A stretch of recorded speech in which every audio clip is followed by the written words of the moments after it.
Umat yang dikasihi Tuhan, mari kita masuki litani pembuka kita pada sore hari ini. Kebencian antar suku, umat beragama, ras, dan golongan telah menyelimuti dunia.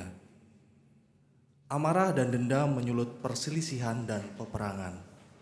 Kehangatan cinta dan kasih sayang menghilang, diganti dengan nurani yang membeku. Kebohongan dan kemunafikan menjadi wajah yang sering ditampilkan dunia. Fakta diputarbalikan, kebenaran disembunyikan. Kejujuran dan ketulusan tidak lagi mengawal manusia. Penyalahgunaan kekuasaan yang berujung tirani menjajah dunia. Kekerasan dan pemaksaan memperkosa segenap insan. Kelemah lembutan hilang ditelan nafsu dan keserakahan. Kesombongan menjadi sifat dasar manusia. Prestasi dan prestise menjadi dambaan yang dikejar. Kerendahan hati disepelekan, kebanggaan diri diagungkan. Sikap apatis merasuk dan merusak relasi antar ciptaan. Egoisme dan individualisme menutup hati yang peduli. Bela rasa terhadap sesama ciptaan terhalang oleh kepentingan pribadi. Dunia kehilangan iman, pengharapan, dan kasih. Dunia merindukan hangatnya kedamaian, kejujuran, kelembutan, kerendahan hati, pengertian, kepedulian, dan cinta kasih. Ya Allah, dunia ini begitu dingin dan gelap. Kami rindu kehangatan dan terang. Mari kita sambut dengan pujian, Hai Kota Mungil Bethlehem. Kita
Pertolongan kepada kita adalah dalam nama Tuhan yang menjadikan langit dan bumi, yang kasih setianya telah turun dalam dunia, menjadi serupa dengan manusia untuk menyelamatkan dunia.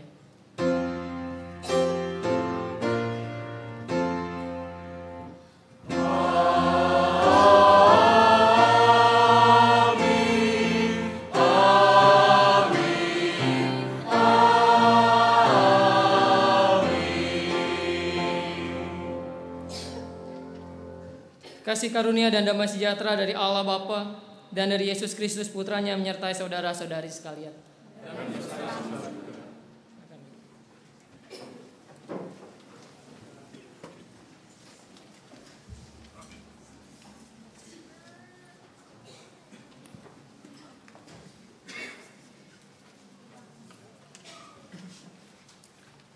Umat yang dikasihi Tuhan, saya akan membuka ibadah pada sore hari ini dengan satu kisah. Ada seorang pria yang menganggap Natal adalah sebuah event biasa. Dia bukan orang yang jahat, tapi dia adalah orang yang baik hati dan tulus serta setia kepada keluarganya. Tapi dia tidak bisa mengerti kenapa Tuhan mau menjadi manusia. Tuhan yang adalah Raja mau merendahkan dirinya untuk manusia. Jadi pada saat malam Natal, istri dan keluarganya mengajak kebaktian tengah malam di gereja. Pria itu menolak dan dia berkata, lebih baik saya di rumah saja menunggu kalian pulang. Tidak lama setelah keluarganya pergi, salju mulai turun dan dia melihat keluar jendela bahwa hujan salju itu mulai menjadi lebat. Pria ini duduk di kursi dekat perapian dan dia membaca koran. Beberapa menit kemudian, seorang pria ini dikejutkan oleh suara ketukan. Tok tok tok, bunyinya terdengar 3 kali dan dia berpikir pasti ada anak-anak nakal yang melemparkan bola salju ke jendela rumahnya. Saat dia pergi ke pintu untuk mengeceknya, tidak ada siapa-siapa di sana. Tapi dia melihat ada sekumpulan burung kecil terbaring tidak berdaya di salju yang dingin. Nampaknya burung-burung tersebut terjebak dalam badai salju dan menabrak kaca jendela pria ini. Lalu pria ini berpikir bahwa dia tidak dapat membiarkan makhluk kecil itu kedinginan di situ. Tapi bagaimana dia bisa menolong mereka? Dia teringat akan kandang di samping rumahnya dan kandang itu pasti dapat memberikan kehangatan bagi burung-burung yang tergelepar di tengah badai salju ini. Lalu dia membuka pintu kandang di sebelah rumahnya lebar-lebar dan menyalakan lampu dengan harapan burung-burung itu bisa masuk ke kandangnya. Namun burung-burung itu tidak mau masuk ke kandang yang hangat tersebut. Pria ini berpikir, wah pasti makanan bisa menuntun burung-burung ini. Lalu dia mengambil remah-remah roti dan menaburkan jejak remah roti di sepanjang jalan salju itu menuju ke kandang yang diinginkan. Tapi dia sungguh terkejut, ternyata burung-burung itu tidak mau menghiraukan remah-remah roti itu dan terus melompat-lompat kedinginan di atas salju. Usaha terakhir dari laki-laki ini adalah pria ini mencoba menggiring mereka seperti anjing yang menggiring domba gembalaannya. Tetapi yang terjadi sebaliknya, burung-burung ini makin terpencar ke sana kemari, malah menjauhi kandang yang hangat tersebut. Lalu pria ini berpikir kembali, pasti mereka menganggap saya makhluk yang aneh dan menakutkan. Saya tidak dapat memikirkan cara bagaimana saya bisa menolong burung-burung ini. Kalau saja saya dapat menjadi seekor burung selama beberapa menit, pasti saya dapat menuntun burung-burung lainnya menuju tempat yang lebih aman dan hangat tersebut. Saat itu lonceng gereja berbunyi dan pria itu tertegun selama beberapa waktu. Lalu dia bersujud dan dia tersungkur dan dia berkata, sekarang saya mengerti. Sekarang saya mengerti kenapa engkau mau menjadi manusia. Jemaat, tema kita pada sore hari ini adalah dia menyertai, dia menderita. Tuhan mau datang ke dalam dunia karena penyertaan Tuhan, tapi dia juga harus menderita karena kita sebagai manusia. Allah telah mengutus anaknya Yesus Kristus untuk menjadi cahaya bagi dunia yang dingin dan gelap ini. Mari kita merayakan kedatangan Yesus Kristus yang hidup di tengah dunia dengan ikut merasakan penderitaan manusia dan menyelamatkan dunia ini. Kembali kita angkat pujian, Gita Sorga Bergema.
Di dalam kisah Natal, kita selalu menemukan banyak hal yang kerap dijadikan sebagai simbol Natal. Natal selalu diidentikan dengan bintang besar yang terang. Palungan yang ada di depan kita mungkin cukup berbangga karena derajatnya sedikit naik dari tempat makanan hewan menjadi tempat kelahiran seorang raja besar.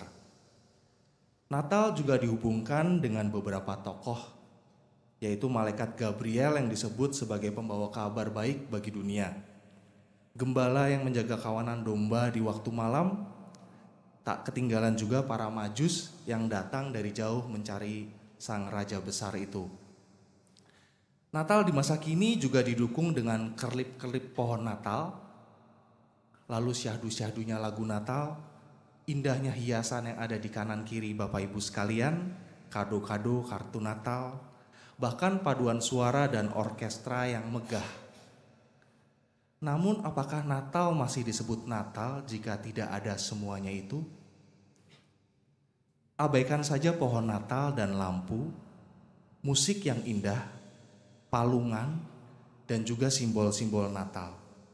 Asal jangan mengabaikan Kristus yang lahir di Natal tersebut. Natal masih disebut Natal jika Kristus hadir di hati dan pikiran kita, bukan hiasan dan ornamen yang hadir dan menghiasi hati dan pikiran kita. Sudahkah kita menghadirkan Kristus di dalam kehidupan kita, menyambutnya, atau malah sebaliknya, kita terlena dengan keindahan, semarak, dan syahdunya Natal tersebut. Natal tidak akan pernah menjadi Natal kalau fokus kita bukan kepada Kristus yang lahir, bukan fokus kepada pembaruan hati dan pikiran kita karena Kristus sendiri yang sudah hadir di dalam dunia ini. Saya mempersilahkan kita sekalian untuk berdoa secara pribadi di malam Natal ini.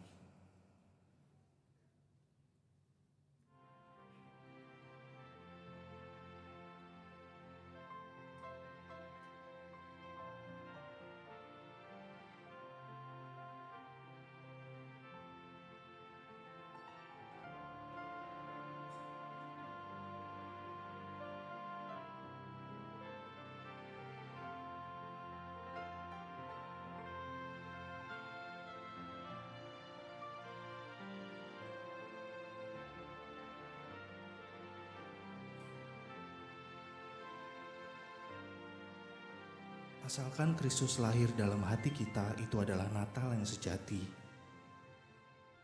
Tapi bila Kristus tidak hadir, tidak lahir dalam hati kita, mengubah dan memperbarui hidup kita, maka perayaan semewah, semegah, dan sehebat apapun akan sia-sia saja. Natal yang sesungguhnya ada pada Kristus dan bukan pada hiasan belaka. Kita menyanyikan lagu pengakuan dosa kita, "Oh datanglah Immanuel."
Karena begitu besar kasih Allah akan dunia ini, sehingga Ia telah mengaruniakan anaknya yang tunggal, supaya setiap orang yang percaya kepadanya tidak binasa, melainkan beroleh hidup yang kekal.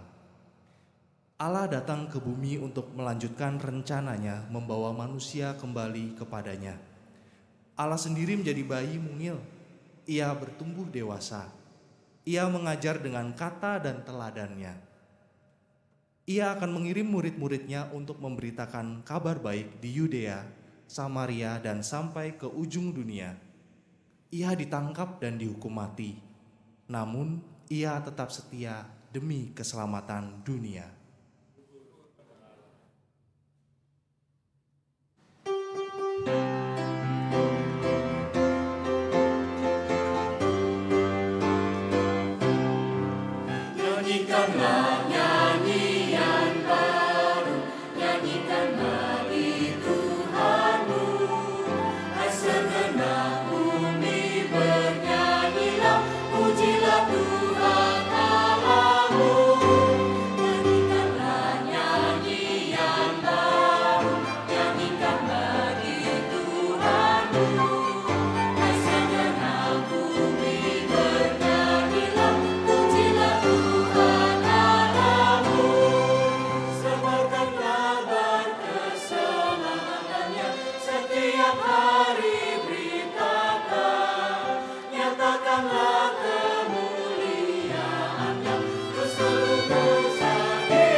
Mari Bapak Ibu kita bersatu dalam doa.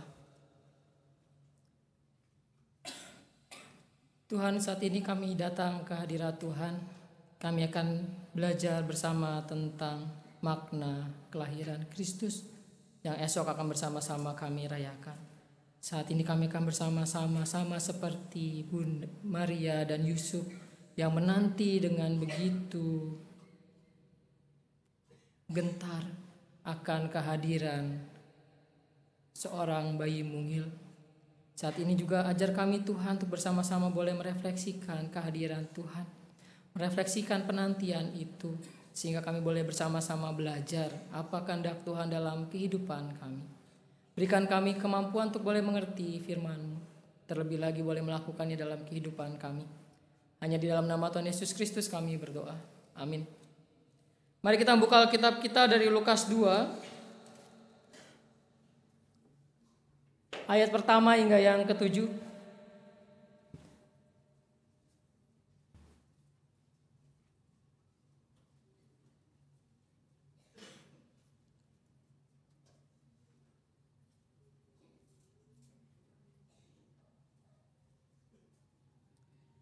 Pada waktu itu Kaisar Agustus mengeluarkan suatu perintah, menyuruh mendaftarkan semua orang di seluruh dunia.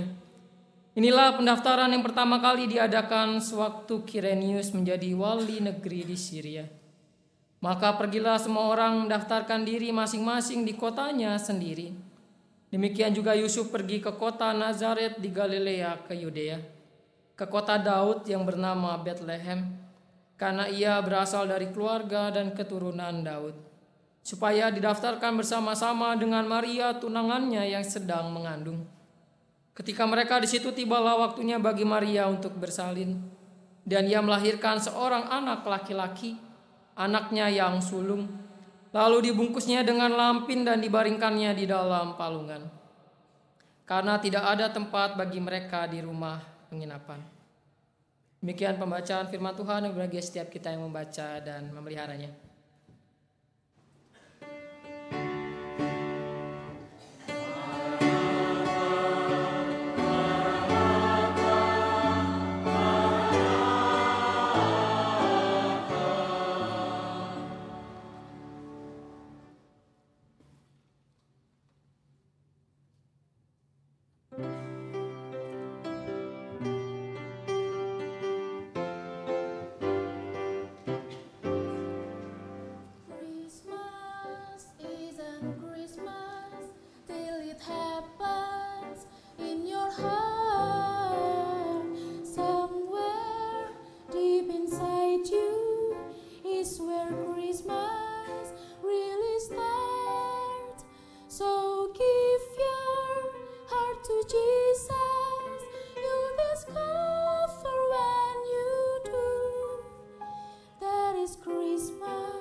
Stop. Bapak Ibu, ada yang aneh dengan lagunya Sindu yang tadi baru saja saudari Sindu nyanyikan. Harusnya lagu Natal bukan Natal itu selalu identik dengan sendu-sendu. Lagu ini jadi tidak dijiwai. Lagu yang harusnya mengantar kita pada pemaknaan kalau Natal tanpa Kristus bukan lagi Natal. Tapi jadi tidak dijiwai karena begitu riangnya. Sama seperti makna Natal yang seringkali kita maknai tanpa jiwa. Seringkali makna Natal yang makanya tadi kalau kita mengikuti liturgi ketika ada bacaan, ada bersama liturgos membacakan, seandainya Natal tanpa pernak-pernik, Natal tanpa pohon Natal, Natal tanpa diskon, Natal tanpa liburan, Natal tanpa lonceng, gitu ya. Natal tanpa topi Santa Claus, Natal tanpa pernak-pernik yang ada sekarang, apakah itu akan jadi Natal? Saya yakin dan percaya pasti kebanyakan dari kita jawabnya pasti bukan Natal. Bayangkan kalau saat ini di tempat kita tidak ada pohon Natal, semuanya akan berpikir ini Natal atau apa? Ini Paskah, kebaktian biasa atau Natal begitu ya. Sehingga Natal selalu identik dengan pohon Natal. Seringkali dalam sebuah perayaan Natal kita lebih memfokuskan diri pada senang-senangnya. Padahal kalau kita baca dengan baik, saat Natal adalah saat di mana Kristus mengosongkan dirinya. Saat Natal adalah saat di mana Kristus mempersiapkan diri untuk menderita. Tapi kita berbeda. Saat Natal adalah saat di mana kita senang-senang dan memenuhi diri. Wah, cari diskon gitu ya. Oh, saatnya diskon besar-besaran nih ya. Atau saatnya cari pernak-pernik Natal. Oh, kalau Natal pasti yang lucu-lucu tuh Santa Claus begitu ya. Yesusnya nggak lucu, gitu kan ya. Nggak ada jenggot, nggak ada topi yang bisa dijual, gitu kan. Tidak ada warna pernak-pernik merah putih yang bisa menjadi hiasan yang menarik. Tidak juga pohon Natal yang semarak begitu ya. Bersyukurlah kita kalau lihat sekarang pohon Natalnya tidak lagi dari pohon yang biasanya setahun sekali langsung disimpan setelah itu. Atau dari biasanya botol-botol bekas yang setelah itu entah dikemanain. Yang penting kelihatan peduli dengan alam begitu kan ya. Semoga saja ini bukanlah sebuah bentuk yang penting peduli sama orang yang belum bisa baca atau ingin baca sehingga dikasih buku. Karena setelah ini biasanya akan dibagikan begitu ya Bapak Ibu. Jadi kita lihat ternyata berusaha memaknai pohon Natal yang tadinya tampaknya kok kering ya. Seakan-akan cuma simbol biasa, pernak-pernik biasa. Sekarang harusnya pohon Natal itu berguna. Tapi seringkali kebanyakan dari kita tanpa itu seakan-akan Natal itu tidak menyenangkan. Natal itu tidak boleh identik dengan hal-hal yang menyedihkan, gak boleh. Harus identik dengan makan-makan, liburan, kumpul-kumpul keluarga gitu kan ya. Natal tanpa kumpul keluarga bukanlah Natal. Natal tanpa jalan-jalan dengan keluarga bukanlah Natal. Pokoknya Natal itu kalau tanpa itu semua bukan Natal. Dan kita lupa bahwa Kristus sudah mulai terpinggirkan. Dulu Kristus terpinggirkan, sekarang pun juga. Saya rasa tidak ada yang salah dengan bersukacita saat Natal, bukan begitu? Bukankah ketika kita bersukacita tidak otomatis kita meminggirkan Kristus? Tidak otomatis kita kemudian melupakan Tuhan kalau kita bersenang-senang. Atau bersukacita, melakukan apa yang menyenangkan, mengisi Natal dengan hal yang menyenangkan, tidak melulu menjadi hal yang negatif sebenarnya. Lagi pula memang seharusnya Natal itu dimaknai seperti apa sih? Seharusnya bagaimana kita melihat Natal? Kalau kita mengartikan, memahami Natal sebagai saat di mana Yesus mempersembahkan dirinya, saya rasa di antara kita banyak yang sudah melakukan itu. Banyak yang terlibat dengan begitu keras bekerja, mempersiapkan pohon Natal, buku Natal, mempersiapkan banyak hiasan, latihan siang malam, berulang-ulang untuk mempersembahkan dirinya. Kalau kita bicara Natal mempersembahkan diri dari Yesus, kita juga sudah mempersembahkan diri. Atau bahkan lebih jauh, saya memberikan persembahan Natal, bukankah saya memaknainya? Kalau kita memahami kalau sebuah peristiwa Natal adalah peristiwa di mana misalnya Yesus berbagi, banyak orang yang kemudian di antara kita yang juga berbagi kepada sesama. Memberikan hadiah Natal, gitu ya, kado-kado yang kecil walaupun tidak sedikit juga Bapak Ibu, yang akhirnya mengharapkan mendapatkan hadiah Natal. Tidak sedikit yang kemudian mulai kalkulasi, mulai hitung-hitung. Dari Bapak Udin segini, dari Bapak ini ngasih ini, dari Ibu itu ngasih ini dan sebagainya. Wah, kalau dihitung-hitung banyak juga nih, lumayan buat tunjangan hari raya akhir tahun. Tapi toh nggak kenapa-napa. Bukankah bersukacita mengharapkan kemudian bersyukur untuk apa yang didapat itu setahun sekali? Bukankah itu tidak terlalu salah? Kalau bisa dibuat mudah, menyenangkan, kenapa kita harus kemudian berpikir menjadi susah?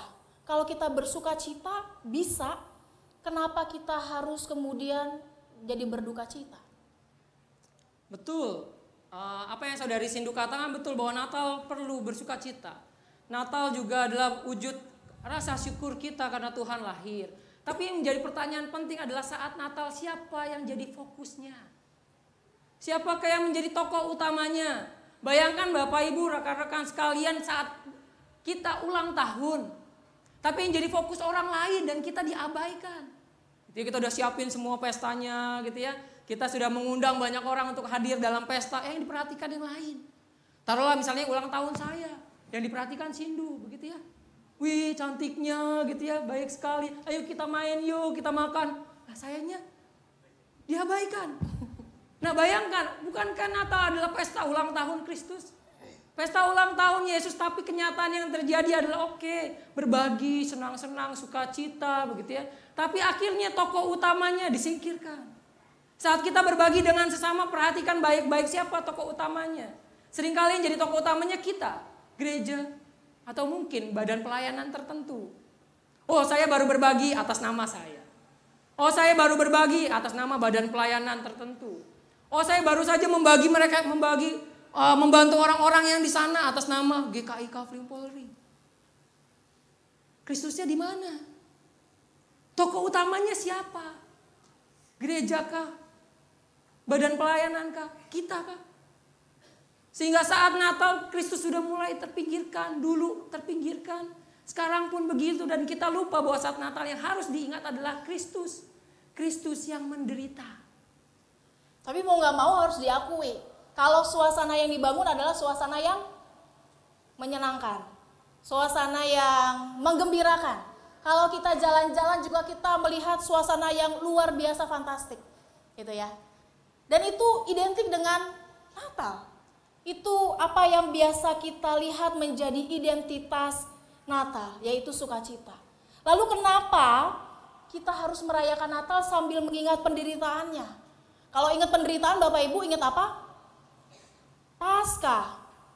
Kalau bicara soal penderitaan, pasti kita akan bicara soal Paskah.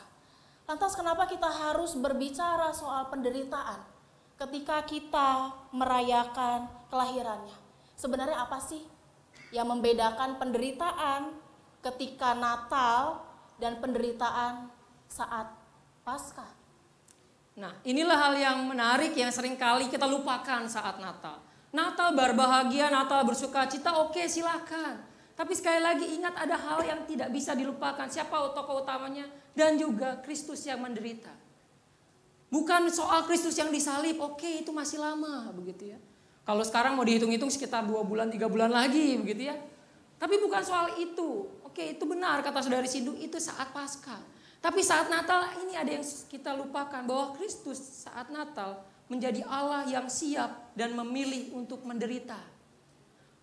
Allah yang memilih untuk menderita. Bayangkan kalau kita disuruh milih lahir antara rumah sakit sama Bajai, kita kan milih rumah sakit ya Bapak Ibu ya.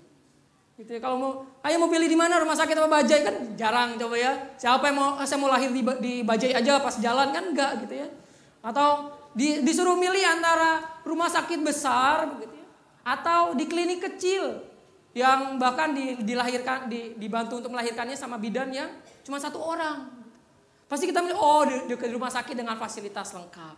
Kalau kita boleh memilih di lahir di keluarganya Pak Jokowi atau gitu ya tukang beca. Gitu. Pasti kita akan milih di keluarga Pak Jokowi dong, gitu kan ya. Siapa yang memilih di keluarga tukang beca? Walaupun nggak ada yang salah dengan tukang beca. Tapi kalau disuruh memilih pasti jadi salah begitu kan ya. Iya nggak ya gitu ya. Milih yang mana ya. Kalau disuruh memilih yang remaja-remaja sekarang ya. Disuruh memilih lahir di tahun sekarang. Atau di tahun 30-an sampai 40-an gitu ya. Yang mungkin omah opa kita pernah merasakan. Mau pacaran aja susah gitu ya. Jangankan mikirin pacaran malam minggu. Mikirin tuh bambu udah diruncingin apa belum gitu kan ya. Kalau disuruh memilih mau milih tahun berapa? Pasti kan kita akan milih tahun yang sekarang dong gitu ya. Bisa ngupdate status kapanpun juga. Bisa cekrek-cekrek gitu ya. Foto-foto, upload Instagram, upload Facebook, pet dan lain sebagainya. Dulu mungkin kalau mau ngupload udah ditembak duluan gitu ya. Mati duluan, itu harus siap sedia. Tapi kalau disuruh memilih, kebanyakan dari kita pasti milih yang senang-senang. Natal adalah momen di mana kita mengenang kembali ternyata Allah berbeda. Allah tidak memilih jalan kesenangan. Justru dia memilih penderitaan. Dia memilih lahir kalau kita baca Lukas. Dia memilih lahir dalam sebuah konteks zaman di mana bangsanya dijajah. Bukan dalam bangsa yang merdeka, gitu ya. Mungkin zaman Yesus nggak megang bambu runcing ya. Tapi sedang dalam zaman penjajahan. Tidak sedang dalam zaman kemerdekaan. Dia juga lahir dalam keluarga yang belum menikah. Coba kalau kita ditanya, mau lahir di keluarga ayah dan ibu yang sudah menikah, sah? Atau yang belum? Gitu kan ya. Siapa yang mau memilih lahir di keluarga orang tua yang belum menikah? Malu. Nanti gak enak sama teman-teman. Nanti juga gak enak dengan orang-orang sekitar. Tapi Kristus memilih itu, Allah memilih lahir di sana. Kalau boleh memilih di istana begitu ya. Tadi ya, milih di rumah sakit atau di bajai. Kristus memilih di palungan. Bukan di tempat rumah sakit, bukan juga di kasur yang empuk, begitu kan ya. Jadi momen Natal adalah kita mengajak melihat Allah yang siap dan memilih untuk menderita. Allah yang memilih ini sebagai jalan hidupnya.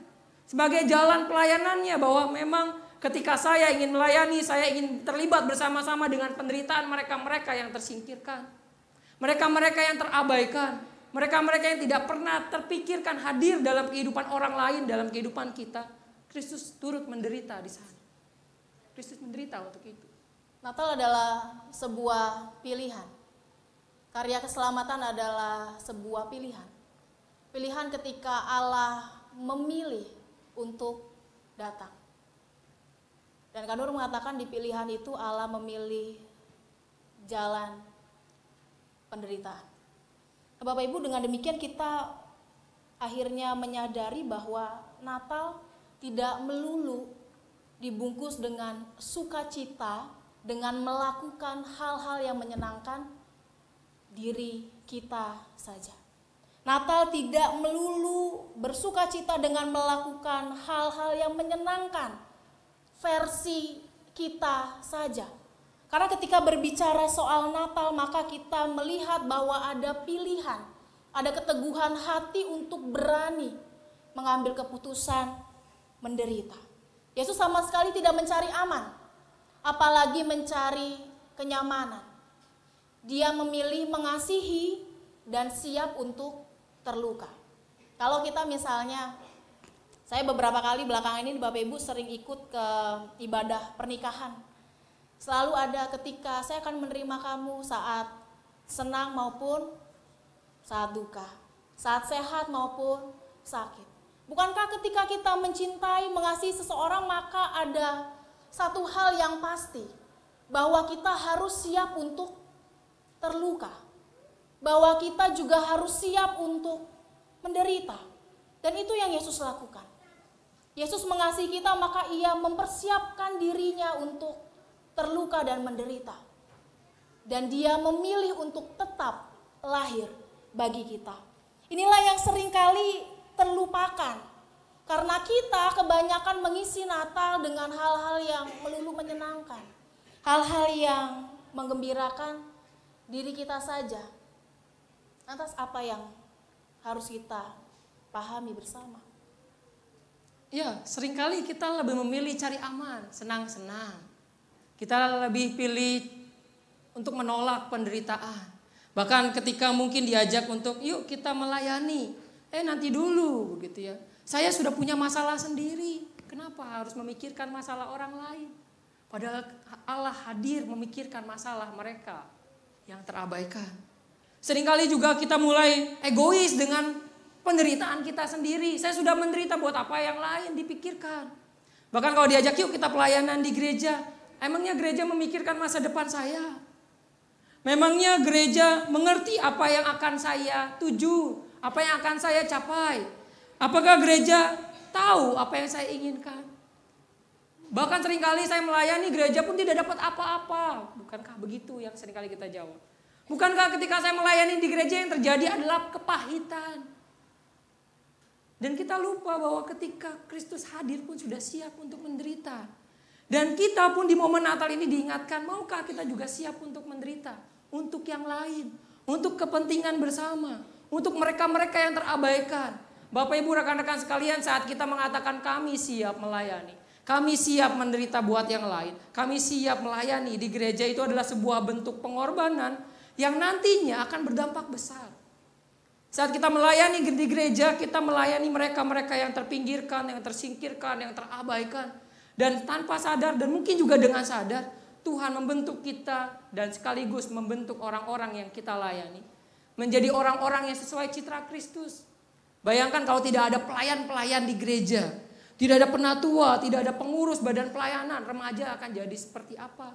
Pemuda akan jadi seperti apa? Kebaktian akan jadi seperti apa? Gereja akan jadi seperti apa? Umat Kristen akan jadi seperti apa?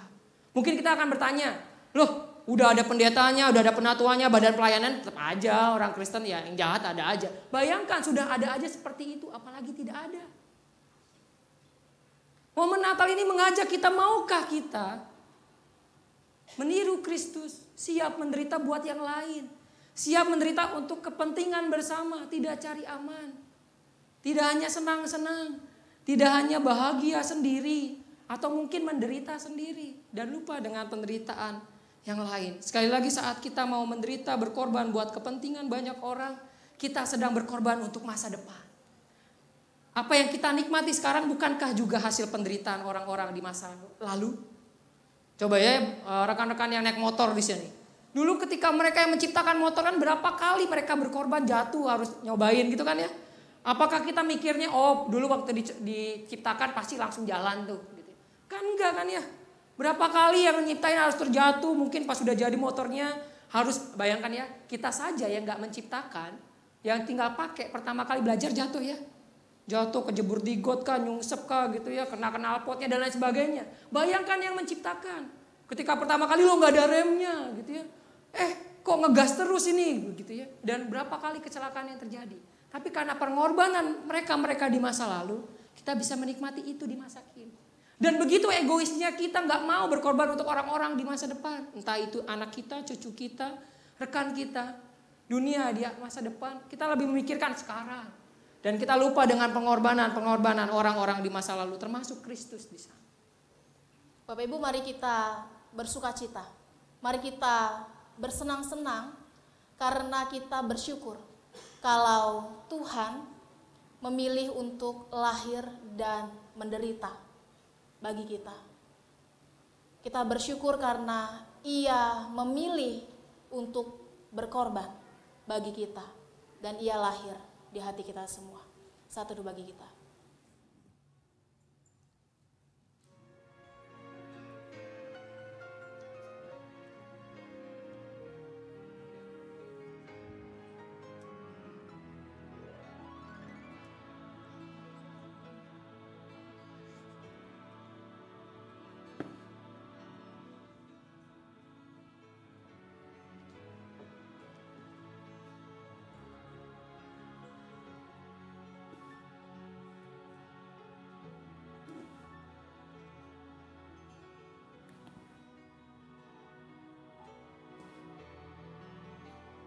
Bangsa yang berjalan di dalam kegelapan telah melihat terang yang besar. Mereka yang diam di negeri kekelaman, atasnya terang telah bersinar. Sebab seorang anak telah lahir untuk kita, seorang putera telah diberikan untuk kita. Lambang pemerintahan ada di atas bahunya, dan namanya disebutkan Orang, Penasehat Ajaib, Allah yang perkasa, Bapa yang kekal, Raja Damai. Para nabi berbicara tentang sebuah janji bahwa Allah mau berjanji untuk membawa umatnya kembali kepadanya. Ia membuat janji kepada Abraham, Ishak, Yakub, Rut, Daud, serta keturunan mereka selanjutnya. Seorang anak telah lahir untuk kita. Mari kita nyanyikan lagu ini. Tidak sekedar menyanyikan, tapi kita ingat, kita jiwai bahwa Tuhan hadir, bukan karena Dia hadir, tapi Dia hadir untuk kita. Seorang putra diberikan buat kita. Kita nyanyikan bersama-sama. Seorang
Semua yang berjalan dalam kegelapan dan kedinginan dunia telah melihat sebuah cahaya yang agung.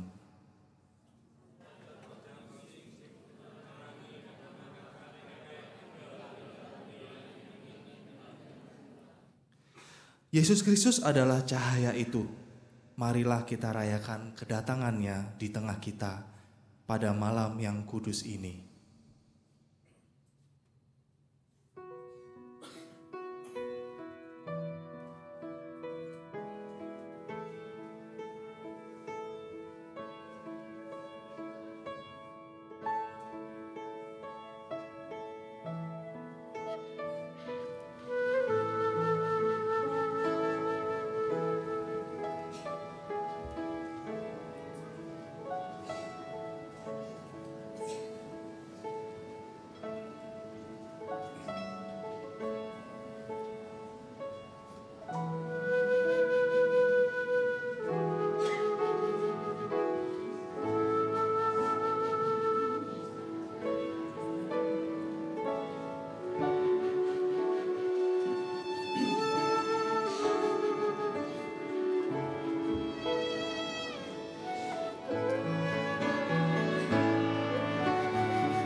Yesus lahir dalam kesederhanaan. Dia adalah raja. Jadi sebenarnya dia dapat memilih tempat di mana dia akan dilahirkan. Dia bisa saja memilih istana yang megah dan penuh keindahan. Tetapi sebaliknya dia memilih kandang dengan bau yang menyengat. Dia bisa saja memilih untuk diletakkan di pembaringan yang empuk. Tetapi dia justru memilih sebuah palungan yang rendah. Dia bisa saja memilih sutra termahal untuk menyelimutinya. Tetapi dia membiarkan kain lampin yang kasar dan sederhana membungkusnya. Saat dia lahir, dia bisa saja mengundang pembesar dan para bangsawan untuk melihatnya. Tetapi dia justru memilih para gembala sebagai tamu kehormatan. Malam ini mari bersama kita mengingat Tuhan mau hadir buat kita di tengah malam yang sunyi, malam yang kudus. Kasih penyertaannya buat kita. Bersama kita naikkan malam kudus, malam sunyi senyap.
Mari kita bersatu dalam doa.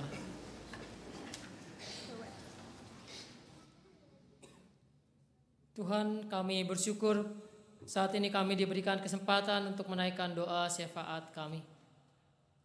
Tuhan, saat ini kami berdoa untuk bangsa dan negara kami, di mana perbedaan menjadi sesuatu yang sangat menakutkan. Di mana perbedaan agama, perbedaan suku, bahkan perbedaan status seringkali membuat kami saling membenci, seringkali membuat kami saling menghakimi. Tuhan, berikanlah kepada setiap kami hati yang mau menerima perbedaan, hati yang mau saling bantu satu dengan yang lain, hati yang mau berkorban demi kepentingan bersama. Ya Tuhan, biarlah di malam Natal ini kami berdoa bersama, kami panjatkan permohonan kami kepada Tuhan. Kiranya damai sejahtera Tuhan boleh hadir di hati setiap kami. Ajar kami boleh belajar menerima perbedaan seperti Kristus merangkul semuanya tanpa terkecuali. Ajar kami juga Tuhan boleh peduli dengan siapapun mereka yang tersingkirkan, seperti Kristus juga yang peduli dengan mereka-mereka yang tersingkirkan dan terabaikan. Kami berdoa untuk pemimpin negara kami. Kiranya di tengah banyaknya gunjingan, di tengahnya banyaknya hal-hal yang tidak memuaskan yang seringkali datang dan mengkritik mereka, kami berdoa agar Tuhan menguatkan para pemimpin kami. Kami berdoa agar kiranya hikmat dan kebijaksanaan, hati yang penuh dengan sukacita dan penuh keinginan untuk melayani dan rasa cinta kepada rakyat boleh terus hadir dan hidup dalam hati mereka. Sehingga ketika mereka boleh memimpin dan memerintah negeri ini, semua boleh dilandaskan untuk kebaikan bersama, untuk kepentingan bangsa ini. Kami berdoa juga Tuhan untuk setiap rakyat yang saat ini mungkin sedang mengalami hal-hal yang tidak menyenangkan. Entah itu karena bencana, entah itu karena penindasan, diskriminasi. Kiranya Tuhan boleh menguatkan mereka. Tuhan juga boleh pakai kami untuk menjadi juru damai. Di malam Natal ini kami berdoa juga untuk gereja-gereja yang sedang bersama-sama beribadah. Kiranya Tuhan juga yang boleh hadir, menjaga, dan boleh juga menyertai. Sehingga ibadah mereka boleh benar-benar menghasilkan berkat, sukacita, dan kedamaian. Dan juga boleh berefek kepada kebaikan, perubahan diri. Kami juga berdoa untuk setiap mereka yang boleh berjerih lelah, menjaga, bersama-sama juga boleh mengikuti ibadah ini, menjaga sehingga ibadah ini boleh berjalan dengan baik. Kiranya Tuhan yang berkati mereka. Hanya di dalam nama Tuhan Yesus Kristus kami berdoa. Sebagai umat-Mu kami juga bersyukur ya Allah, biarlah ketika kami bersama datang di tempat ini, kami sungguh-sungguh memiliki sukacita yang berasal dari Tuhan. Kami bersukacita karena menyadari bahwa Tuhan begitu mengasihi kami. Dan biarlah kami boleh menghayatinya dengan cara yang benar, cara-cara yang berkenan bagi Tuhan. Kami secara khusus ingin berdoa bagi gereja kami ya Tuhan, GKI Kafling Polri. Kasih Tuhan kiranya senantiasa ada bersama dengan jemaat-Mu di tempat ini. Biarlah setiap orang yang terlibat dalam pelayanan, setiap orang yang terlibat dalam kepengurusan, Tuhan karuniakan sukacita dan pengharapan. Sehingga di dalam mengerjakan tugas dan tanggung jawab pelayanannya selalu ada ungkapan syukur yang mereka berikan.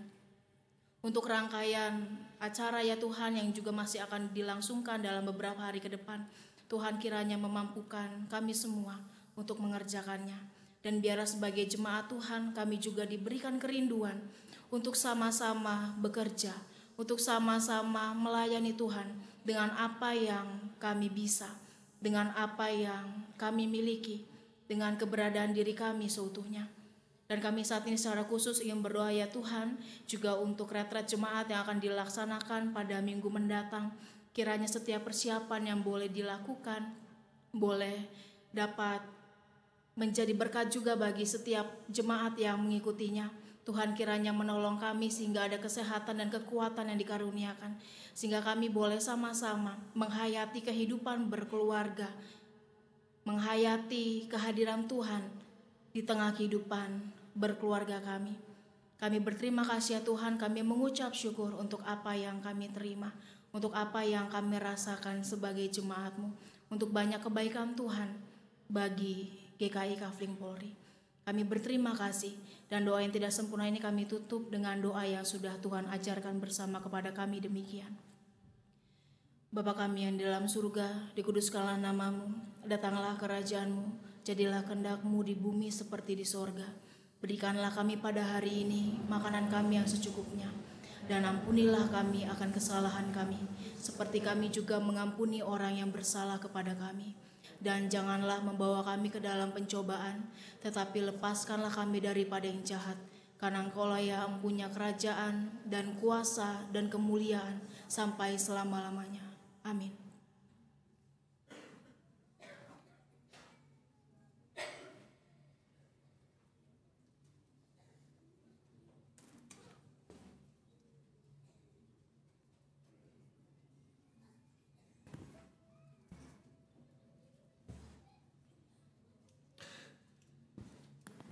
Tidak seharusnya Natal menjadi hal yang biasa buat kita, walaupun setiap tahun kita berulang kali merayakannya. Tidak seharusnya Natal juga menjadi cerita usang yang semakin lekang dimakan zaman. Seharusnya Natal selalu kita peringati dengan sebuah rasa takjub. Rasa takjub yang saya yakini bisa menghadirkan berkat buat kita semua. Rasa takjub mengingat betapa Tuhan rela memberikan anaknya yang tunggal buat dunia yang berdosa. Rasa takjub mengingat ketaatan seorang Maria dan kelembutan seorang hati Yusuf. Rasa takjub membayangkan kepolosan gembala yang sederhana dalam menyembah Yesus. Rasa takjub untuk perjuangan para Majus yang menempuh perjalanan sedemikian jauh untuk melihat dan menyembah seorang bayi mungil. Rasa takjub atas semarak malaikat surga menyanyikan pujian bagi kelahiran seorang Mesias. Kemuliaan bagi Allah di tempat yang maha tinggi. Rasa takjub atas kerlip bintang besar yang memberikan tuntunan dan harapan baru bagi dunia. Rasa takjub yang tiada pernah berhenti. Demikianlah perasaan kita seharusnya memperingati Natal. Dan dengan rasa takjub yang sama kita juga akan memberikan persembahan di hadapan Tuhan. Mazmur 107 mengatakan, biarlah mereka bersyukur kepada Tuhan karena kasih setianya, karena perbuatan-perbuatannya yang ajaib terhadap anak-anak manusia. Biarlah mereka mempersembahkan korban syukur dan menceritakan pekerjaan-pekerjaannya dengan sorak-sorai. Sesaat lagi kita akan memberikan persembahan palungan di hadapan Tuhan. Persembahan akan disampaikan dengan cara jemaat maju dari jalur tengah ke depan, lalu akan kembali ke sayap kiri dan sayap kanan agar tertib dan tidak terjadi hambatan di tengah-tengah. Namun sebelumnya mari kita siapkan hati kita, mari kita menyanyikan satu pujian dari timur jauh benar.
kembali ke sayap kanan dan kiri supaya tidak menghalangi jalan yang di tengah.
bangkit berdiri, kita nyanyikan bait yang terakhir.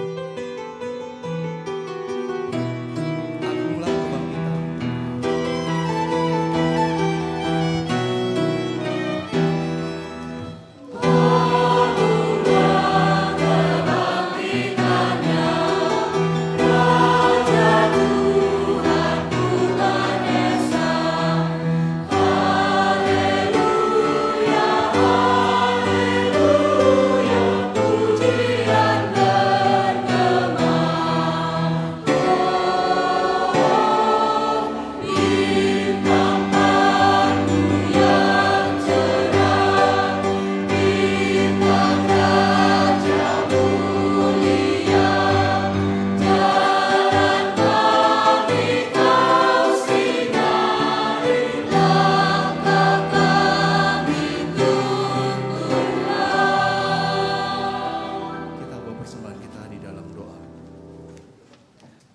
Bapa kami dalam kerajaan surga, kami mengucap syukur Tuhan, layaknya para majus yang datang mencari dan menyembah Engkau, dan juga mempersembahkan persembahan yang begitu indah. Kami juga hadir untuk mencari Tuhan, dan terus memberikan yang terbaik dalam hidup kami untuk kemuliaan nama Tuhan. Bapa, kalau kami juga sudah memberikan persembahan materi ini, kiranya Tuhan juga boleh perkenankan orang-orang yang akan mengelolanya, mengelola sebaik mungkin, sehingga persembahan ini sungguh boleh digunakan untuk pemberitaan kerajaan Allah. Terima kasih Tuhan, kami mau serahkan Tuhan seluruh kehidupan kami juga menjadi persembahan yang kudus, yang berkenan di hadapan Tuhan. Karena Engkau yang boleh dulu hadir dalam dunia ini, Engkau yang menyertai dan Engkau menderita. Biarlah kami juga mengambil bagian dalam karya keselamatan Tuhan. Hanya di dalam nama Tuhan Yesus kami berdoa dan mengucap syukur. Amin. Mari dengan tetap berdiri kita menyanyikan satu pujian yang menyatakan bahwa kemuliaan Tuhan boleh kita agungkan dimanapun kita berada dan kita ditempatkan. Alam raya berkumandang. Oleh pujian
Pergilah dalam damai dan sukacita untuk mencintai dan melayani Tuhan.